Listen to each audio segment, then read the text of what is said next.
नमो नमः मित्रों, संस्कृत जीवन में आप सभी का स्वागत है। हम लोग अपनी साहित्य की कक्षा में उपस्थित हैं, जिसके अंतर्गत जो हमारा तृतीय ग्रंथ है भर्तृहरिकृत नीति शतकम का अध्ययन कर रहे हैं।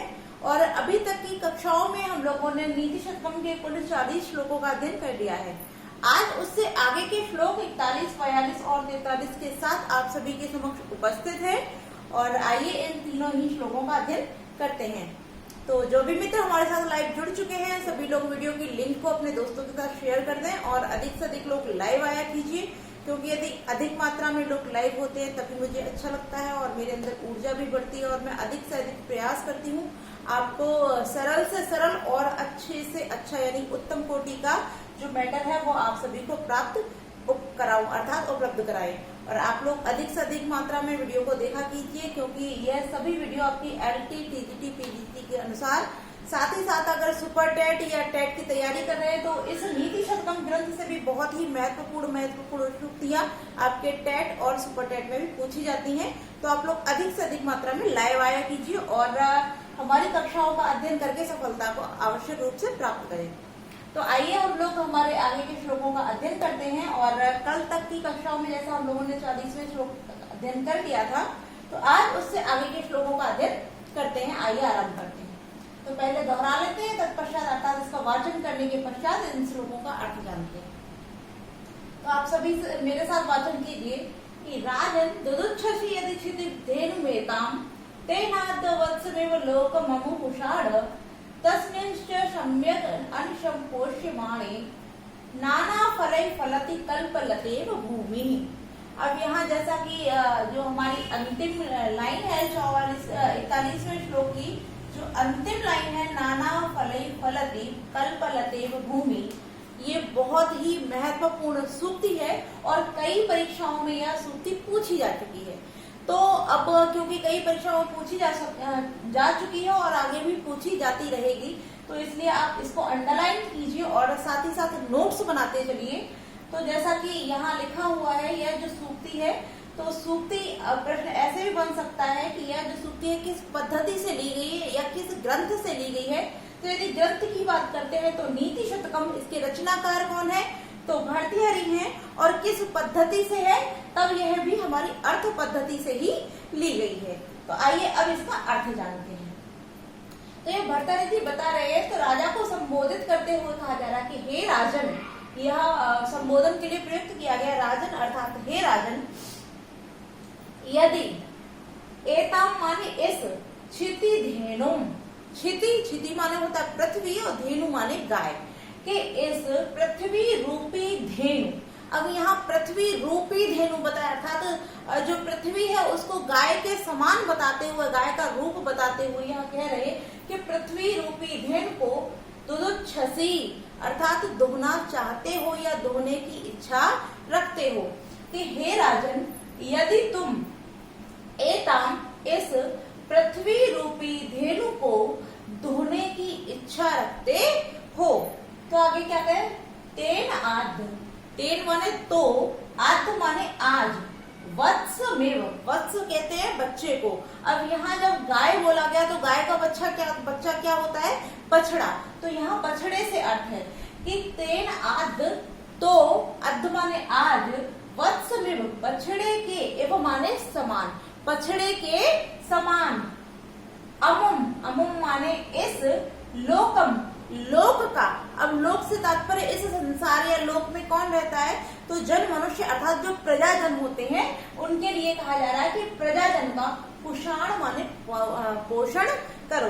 कि हे राजन, यदि तुम एताम इस पृथ्वी रूपी गाय को धोने की इच्छा रखते हो अर्थात इसको धोना चाहते हो, तो आज बछड़े के समान इस जन समूह अर्थात प्रजा का कुषाण माने पोषण करो। आगे कहते हैं कि तस्मिन च माने और, तस्मिन अर्थात इस लोक में, कि और इस लोक में, अनिशम यहाँ सम्यक धन अनिशम और सम्यक और धन अनिशम, तो का को गा आदेशित कर दिया गया जैसा संधि से, तो यहाँ पर अनिशम हो जाएगा। तो अनिशम माने नित्य, कि इस लोक में नित्य सम्यक, सम्यक माने उचित प्रकार या भली प्रकार से, परिपोष्यमाणे पोषण किए जाने पर, यानी कि इस लोक का उचित प्रकार से नित्य अर्थात हमेशा ही पोषण किए जाने पर भूमि, यह जो भूमि है, अब कैसी बताई, क्षिति धेनु अर्थात भूमि रूपी गाय। तो यहाँ किसके लिए, क्योंकि भूमि के लिए ही बात की जा रही है, गाय तो उसका रूप बताया अर्थात गाय के समान बताई गई है, ठीक है, किंतु क्या बताइए, क्षिति, क्षिति तात्पर्य भूमि, तो इसीलिए बोला जा रहा है कि भूमि की इसमें अर्थात इस संसार में, इस संसार का उचित प्रकार से नित्य पोषण किए जाने पर अर्थात पालन पोषण किए जाने पर यह जो भूमि है, भूमि नाना फलई फलती, नाना माने विविध, फलई माने फलों से, फलती माने फलती है अर्थात प्रदान करती है, कल्पलतेव एव, कल्पलता एव, कल्पलता के समान। अब जैसे आपने सुना होगा कि कल्प वृक्ष नामक एक नामक वृक्ष, क्या वृक्ष ऐसा माना जाता है कि स्वर्ग लोक में एक कल्प वृक्ष नामक वृक्ष है, तो उस वृक्ष से क्या होता है, आप अपने मन से कोई भी मनोकामना यदि उस वृक्ष से मांगते हैं तो आपकी वह मनोकामना अति शीघ्र ही पूरी हो जाती है, अर्थात वह कल्प वृक्ष जो होता है वो सभी मनोकामनाओं को पूरा करने वाला होता है। तो उसी के समान यहाँ भूमि को बताते हुए कि जिस प्रकार कल्पलता होती है वह जिस प्रकार से फलती है, नाना फलित विविध प्रकार के फलों से जिस प्रकार कल्पलता फलती है, उसी प्रकार से भूमि उसी कल्पलता के समान यह भूमि अनेक प्रकार के फलों से फलती है, अर्थात अनेक प्रकार के फलों को प्रदान करने वाली होती है।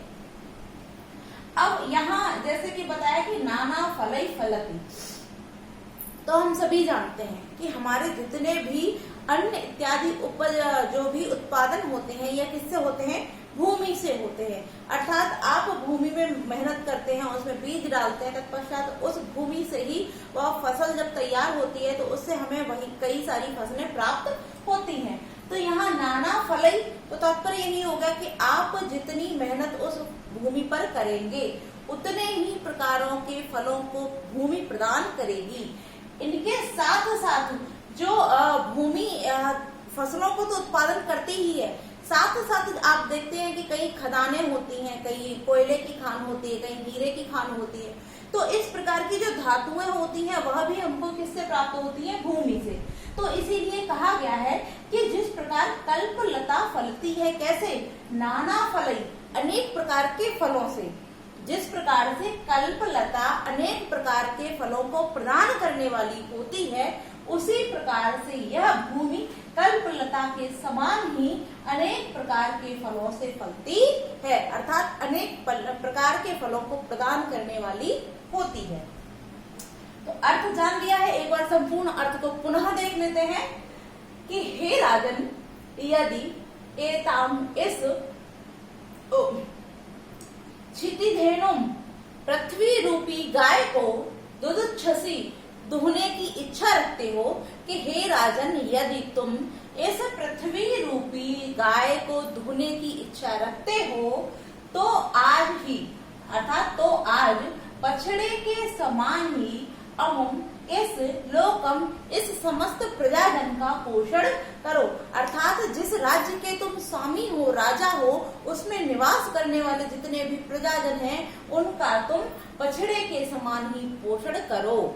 आगे कह रही है कि इसमें अर्थात इस लोक में या इस लोक का नित्य समुचित प्रकार से, अर्थात जिस प्रकार इसका पालन पोषण किया जाना चाहिए, यदि उसी प्रकार से सम्यक अर्थात उचित प्रकार से तुम क्या करते हो, परिपोष्यमाणे अर्थात पालन पोषण करते हो, तब भूमि कल्पलते, यह कल्पलता के समान यह जो भूमि है वो अनेक प्रकार के फलों से फलती है, अर्थात तुमको अनेक प्रकार के फलों को प्रदान करेगी। तो इस प्रकार से निस्वार्थ रूप से जो तुम्हारा कर्म है, क्योंकि तुम उस राज्य के राजा हो और प्रजा का पालन करना ही तुम्हारा धर्म है, इसलिए अपने उस कार्य का उचित सम्यक माने उचित प्रकार से पालन पोषण करो, अपनी उस जनता का, उस लोक का उचित प्रकार से पालन पोषण करो, तब तुम्हारे इस कार्य से प्रसन्न होकर यह भूमि कल्पलता के समान स्वयं ही अनेक प्रकार के फलों को तुमको प्रदान करेगी, अर्थात अनेक प्रकार के फलों से फलेगी। तो क्योंकि हम लोगों ने यहाँ अर्थ जान लिया है, तो आइए अब देखते हैं यहाँ से बनने वाले प्रश्न। तो सर्वप्रथम यह जो हमारी सूक्ति है, यहाँ से ही पहला प्रश्न हमारा यहाँ से ही बन जाएगा कि नाना फलई फलती का, अर्थात कौन है जो नाना फलों से फलती है, तो कौन हो जाएगा? भूमि। नाना फलों से फलने वाली कौन होती है? भूमि। लेकिन अगर प्रश्न ऐसे पूछता है कि कल्पलतेव नाना फलई फलती का, अर्थात कल्पलता के समान अनेक प्रकार के फलों से कौन फलती है, तब भी हो जाएगा भूमि। और यदि प्रश्न ऐसे पूछते हैं कि भूमि किसके समान फलती है, तब आपका उत्तर हो जाएगा कल्पलतेव एव। अब यहाँ हम बात करते हैं, जैसे कि यहाँ लिखा हुआ है हमारा क्षितिधेनुम, क्षितिधेनुम एताम, तो यहाँ क्षितिधेनुम अर्थात पृथ्वी रूपी धेनु, तो पृथ्वी रूपी धेनु कहने के कारण इस शब्द में यदि अलंकार की बात करें कि क्षितिधेनु पृथ्वी रूपी धेनु को, तो यहाँ पर हमारा रूपक अलंकार हो जाता है। यदि इस क्षितिधेनु में आपसे प्रश्न पूछा जाता है कि क्षितिधेनु में कौन सा अलंकार है, तब यहाँ पर हमारा क्या हो जाएगा? रूपक अलंकार, क्योंकि पृथ्वी रूपी धेनु, यहाँ भेद नहीं किया गया है, रूप ही उसमें उसके समान नहीं बताया गया है, उसका ही अभेदारोप कर दिया गया है, इस कारण क्षितिधेनु में हमारे रूपक अलंकार हो जाता है। अब यदि हम अलंकार की बात करें, तो जैसा कि हमने एक शब्द में तो जान लिया कि क्षितिधेनु में रूपक अलंकार है, किंतु आप यदि और लाइनें देखते हैं या फिर संपूर्ण श्लोक की बात करते हैं, तब यहाँ देखिए वत्समेव, वत्समेव अर्थात बछड़े के समान, तो एव शब्द किसके साथ आया है? संज्ञा के साथ। एव आने के कारण संज्ञा सर्वनाम के साथ जब भी एव शब्द प्रयोग होता है, तब वहाँ उपमा अलंकार होता है। और इसी के समान यहाँ जो हमारी अंतिम लाइन है, नाना फलई फलत कल्पलतेव एव, तो यहाँ कल्पलता धन एव, यहाँ पर भी एव आने से इसमें भी क्या हो जाएगा? हमारे उपमा अलंकार हो जाएगा। तात्पर्य 41वें श्लोक में उपमा अलंकार है, किंतु यदि क्षितिधेनु पूछता है, तब यहाँ पर रूपक अलंकार हो जाता है। अब यहाँ से प्रश्न एक और बन सकता है कि क्षितिधेनु अर्थात राजा किसको धोने की इच्छा रखता है, तो क्षितिधेनु अर्थात पृथ्वी रूपी गाय को धोने की इच्छा करता है। तो इस प्रकार से हम लोगों ने प्रश्न भी देख लिए, अलंकार भी देख लिया है। यदि छंद की बात करें, तो यह जो हमारा श्लोक है 41वां, यह बसंत तिलका छंद में लिखा गया है। अब क्योंकि यहाँ हम लोगों ने जब सब कुछ जान लिया है, तो अब हम यहाँ जो मुख्य मुख्य टिप्पणियां, व्याकरणिक टिप्पणियां हो जाती हैं, उनको भी देख लेते हैं। तो इसमें ज्यादा कुछ व्याकरणिक टिप्पणियां नहीं है, किंतु जैसे यहाँ बात करते हैं दुदुच्छसी जो लिखा हुआ है, दो धातु है, मध्यम पुरुष एक वचन में प्रयुक्त है, तो यहाँ दुदुच्छसी बन जाएगा। वत्समेव, यहाँ एव शब्द हो जाएगा। और सम्यक धन अनिशम, तो जैसे कि हमने पहले बता ही दिया, जशोअंत्य सूत्र से यहाँ द्विशब्द संधि का विधान किया गया है। और कल्पलते लता एव, कल्पलता धन एव, तब यहाँ पर हमारी गुण संधि हो जाएगी। और नाना फलई, तो यहाँ फलई में तृतीय बहुवचन का प्रयोग किया गया है। और बाकी आपने देख ही लिया। अब जैसे तस्मिंश्च शब्द की बात करें, तो इसमें च्युत्व संधि हो जाएगी। अब यहाँ एक शब्द और हमारा मुख्य है परिपोष्यमाणे। तो परिपोष्यमाणे यहाँ जो शब्द है, इसकी व्युत्पत्ति अर्थात यह किस प्रकार से निष्पन्न होता है, आइए इसको भी देख लेते हैं।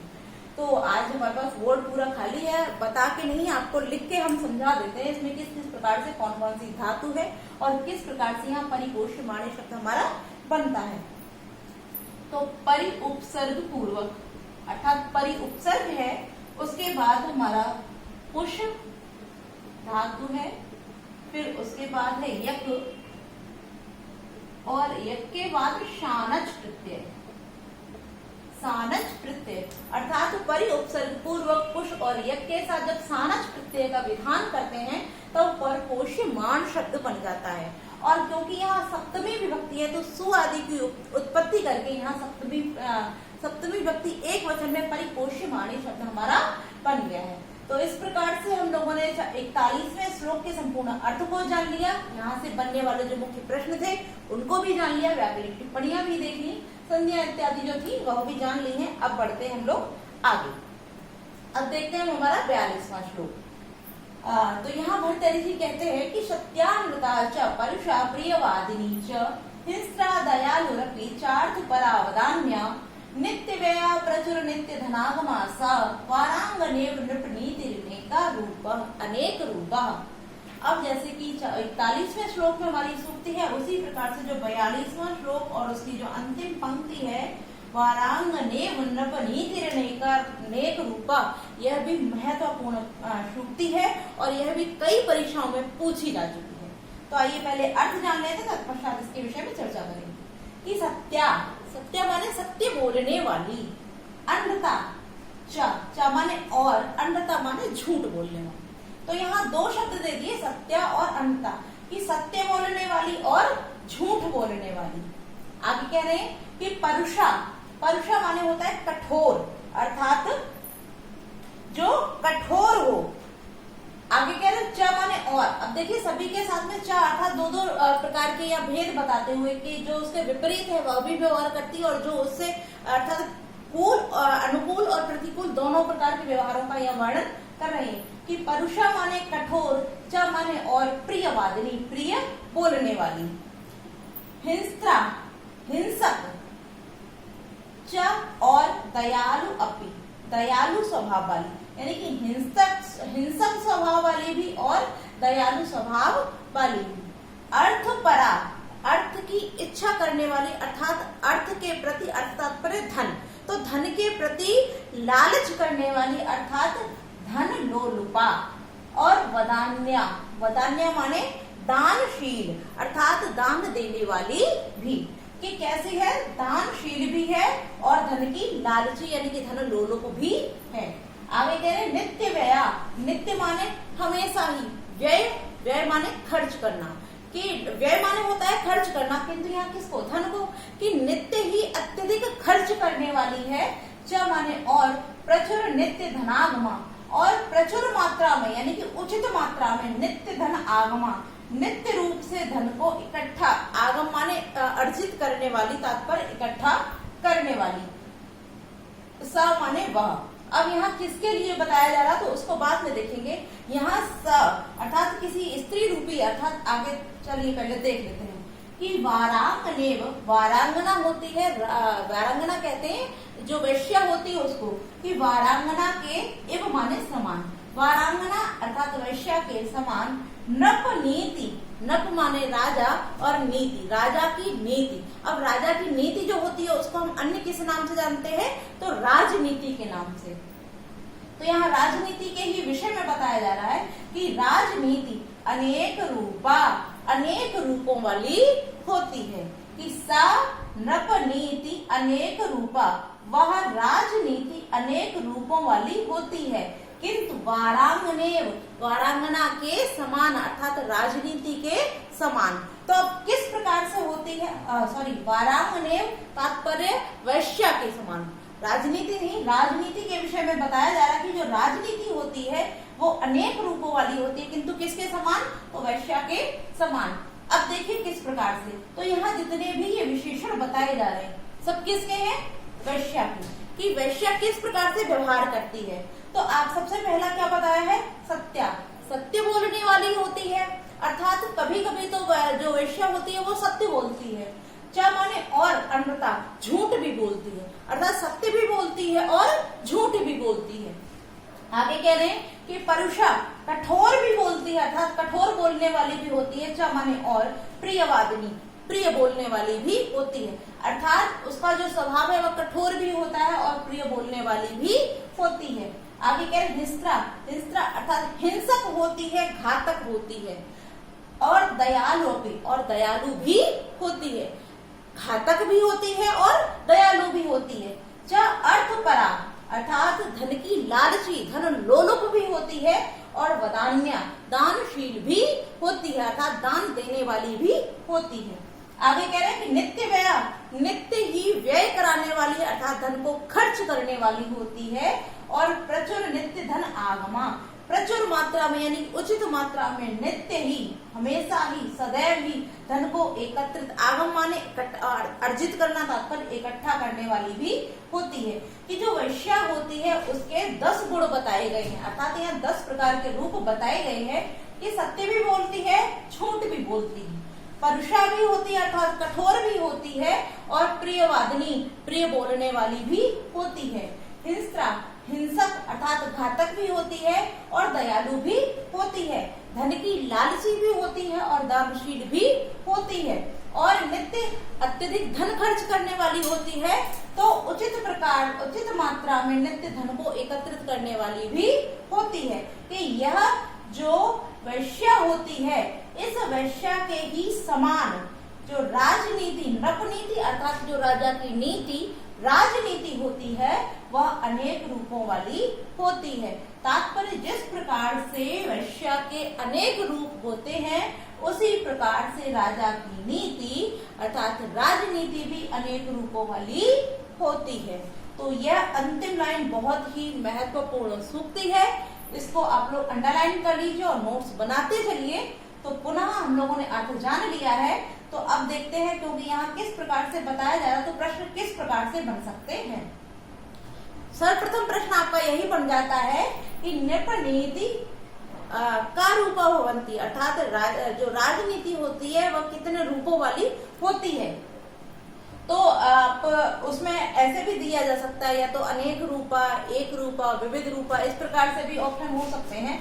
तो आप क्या लगाएंगे उसमें, अनेक रूपा। और हो सकता है कि यहाँ काउंटिंग में भी दिया गया हो कि कितने रूप हैं। तो देख लेते हैं, सत्य अनृत 2, परुषा प्रियवादिनी 4, हिंस्रा दयालु 6, अर्थपरा वदान्या 8, और नित्य व्यया और नित्य धनागमा तो 10। ये जो राजनीति होती है वह 10 रूपों वाली होती है। अब प्रश्न दूसरा यहाँ इस प्रकार बन सकता है कि नृपनीति किसके समान अनेक रूपों वाली होती है, अर्थात किसके समान, जो राजनीति के अनेक रूप तो बता दिए, किंतु किसके समान होते हैं। तो उसके लिए क्या हो जाएगा, आपका जो उत्तर है वो हो जाएगा वारांगनेव, अर्थात वैश्या के समान जो राजनीति होती है वह अनेक रूपों वाली होती है। अब प्रश्न तीसरा यहाँ इस प्रकार से भी बन सकता है कि यह जो श्लोक है वो किस पद्धति से लिया गया है, तो भर्तृहरि अर्थ पद्धति से लिया गया है। चौथा प्रश्न इस प्रकार बन सकता है कि वारांगनेव नृपनीति अनेक रूपा जो सूक्ति है वो किस ग्रंथ से ली गई है, तो नीति शतकम से। और यदि रचयिता पूछे जाते हैं, रचनाकार पूछे जाते हैं, तो हमारे भर्तृहरि जी हैं। अब जैसा कि हम लोगों ने श्लोक का अर्थ जान लिया है, तो अब जैसे संपूर्ण श्लोक के अर्थ को जानने के पश्चात जो यहाँ से मुख्य मुख्य प्रश्न बन सकते थे उनको भी जान लिया है। तो अब देखते हैं इसकी व्याकरणिक टिप्पणियां और अलंकार। तो जैसा कि अलंकार की बात करें तो यहाँ अंतिम लाइन में पुनः आप देख रहे हैं, यहाँ जिस कल्पलता धन एव था उसी प्रकार से यह वारांगना धन एव है, यानी कि वारांगनेव, वारांगना धन एव। तो एव शब्द यहाँ संज्ञा सर्वनाम के साथ प्रयुक्त होने के कारण कौन सा हमारा अलंकार हो जाएगा, तब यहाँ हमारा उपमा अलंकार हो जाएगा। अगर हम छंद की बात करते हैं तो यह भी हमारा जो श्लोक है यह भी वसंत तिलका छंद में ही लिखा गया है। अब हम देखते हैं इसकी व्याकरणिक टिप्पणियां। तो सर्वप्रथम यहाँ हमारा लिखा हुआ है परुषा।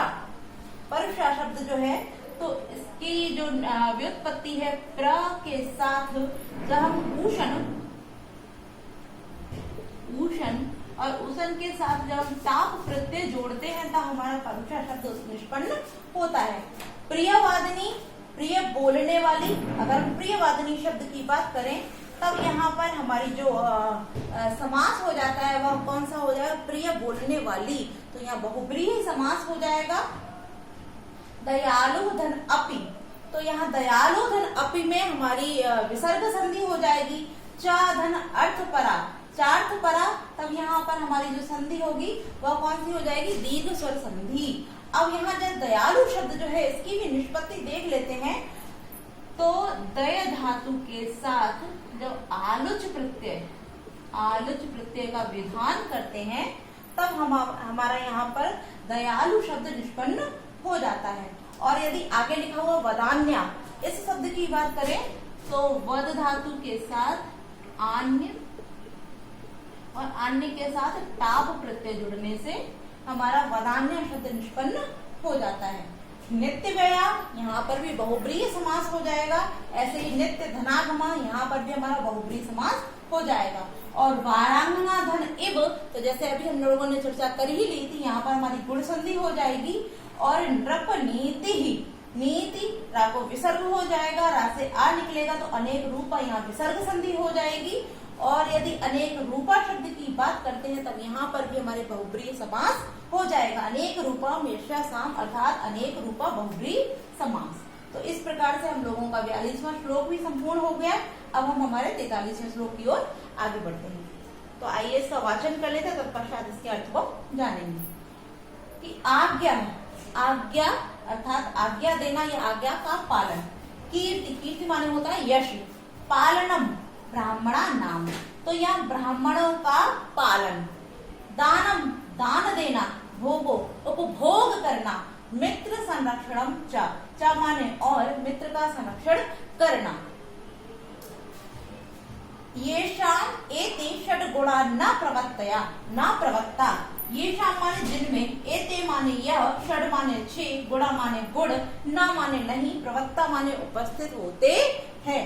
तो यहाँ सबसे पहले लिखा हुआ हमारा शब्द अंतिम में जो है पार्थिव। तो पार्थिव माने होता है राजा। कि हे राजन, आज्ञा अर्थात आज्ञा का पालन कराना, तात्पर्य कि शासन करना। और कीर्ति, कीर्ति माने यश। पालनम ब्राह्मणा नाम, ब्राह्मणों का पालन करना। दानम, दान देना। भोगो, उपभोग करना। और मित्र संरक्षणम च माने और मित्रों का संरक्षण करना। एते येषाम षड गुणा न प्रवत्ता, एते माने यह 6 गुण, येषाम माने जिसमें, न माने नहीं, प्रवत्ता माने उपस्थित होते हैं।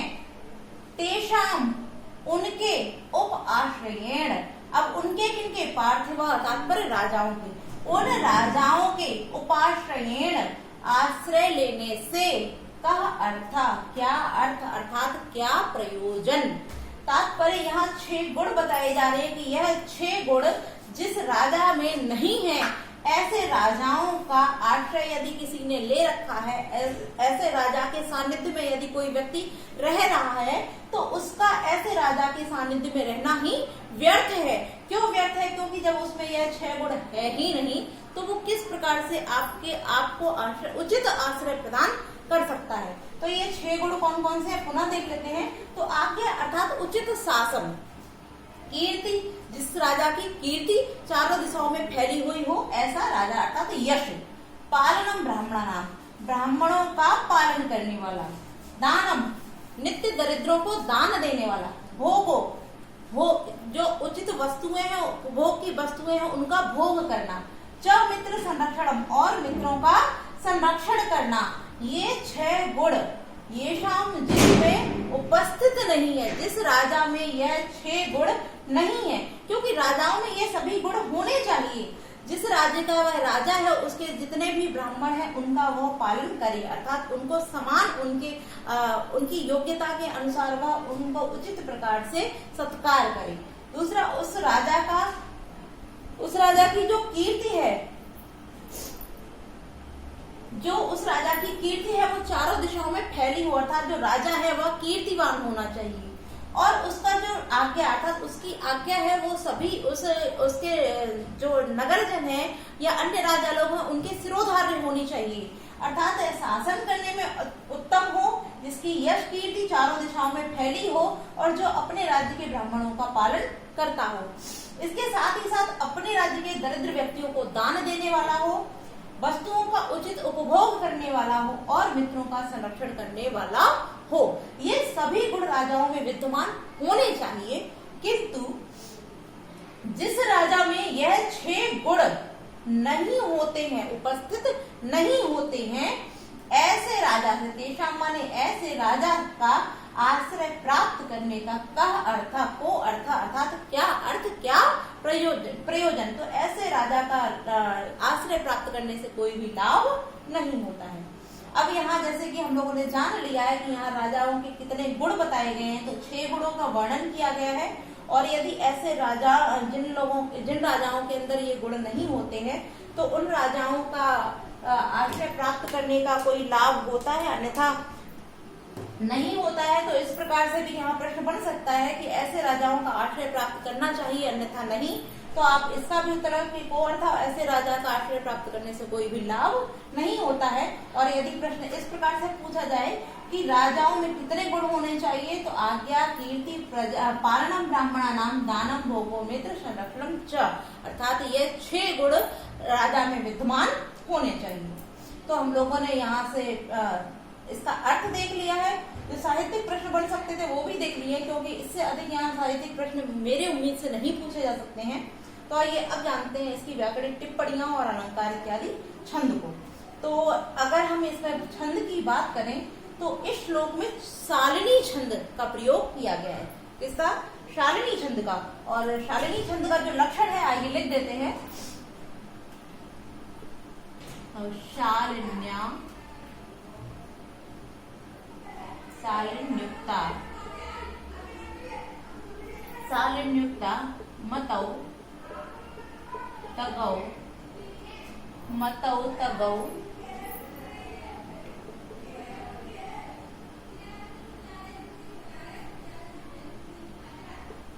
गोब्धि लोकै, गोब्धि, गोब्धि लोकै, यह होता है हमारा शालिनी छंद का लक्षण। अब जैसे कि यहाँ लिखा हुआ है कि मतौ, तगौ, गौ, तो यहाँ पर जो गण है तो मगड़, और उसके बाद तगड़, फिर ता से तगड़, फिर गा से गुरु, और उसके बाद ही गुरु। तो यहाँ मगड़, तगड़, तगड़ और गुरु, गुरु के योग से यहाँ कुल 11 वर्णों में यह शालिनी छंद लिखा जाता है। अर्थात शालिनी छंद में 11 वर्ण होते हैं और उनके गण इस प्रकार से क्रमशः दिए गए हैं। तो अब यहाँ जैसे हम बात कर लेते हैं, हमारे शालिनी छंद में प्रयुक्त है। और यदि हम बात करते हैं यहाँ पर व्याकरणिक टिप्पणियां हमें कुछ इसमें ज्यादा नहीं दिख रही हैं। यहाँ को अर्थ शब्द जो दिया है तो का धन अर्थ, यहाँ पर विसर्ग संधि हो जाएगी, और पार्थिवाधन उपाश्रयण यहाँ हमारी गुण संधि हो जाती है। तो इस प्रकार से यहाँ कुछ अधिक व्याकरणिक टिप्पणियां नहीं है। तो आज के लिए हम इतना ही रखते हैं। कल से आगे के श्लोकों के साथ उपस्थित होंगे। आप सभी को वीडियो कैसी लगी कमेंट करके अवश्य बताया कीजिए। तो आज के लिए इतना ही मित्रों, नमो नमः।